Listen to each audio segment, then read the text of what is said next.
Hello everyone, আজকে আপনাদের জন্য আবারও নিয়ে এসেছে একটি নতুন ডায়াগ্রাম। এর মাধ্যমে আপনারা জানতে পারবেন কিভাবে how to make three phase motor capacitor delta connection wiring diagram তৈরি করা হয়। চলুন দেখে নিই কিভাবে তৈরি করা হয়।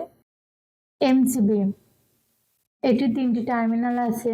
এটির মাধ্যমে first phase, second phase, third phase positive line নিয়ন্ত্রণ করা হয়। মোটর, এটি ঘূর্ণায়মান। যে যন্ত্রের সাহায্যে বৈদ্যুতিক শক্তিকে যান্ত্রিক শক্তিতে রূপান্তরিত করা হয় তাকে মোটর বলে। ক্যাপাসিটর, ক্যাপাসিটর মূলত চার্জ ধারণ করে এবং ডিসি লাইনকে বাধা দেয়, এসি লাইনকে যেতে দেয়। Red, first phase positive line এমসিবিতে কানেকশন দেওয়া হলো। সেকেন্ড ফেজ পজিটিভ লাইন এমসিবিতে কানেকশন দেওয়া হলো। থার্ড ফেজ পজিটিভ লাইন এমসিবিতে কানেকশন দেওয়া হলো। ফার্স্ট ফেজ পজিটিভ লাইন ক্যাপাসিটরে কানেকশন দেওয়া হলো ও মোটরে কানেকশন দেওয়া হলো। ফার্স্ট ফেজ পজিটিভ লাইন অপর একটি ক্যাপাসিটরে কানেকশন দেওয়া হলো।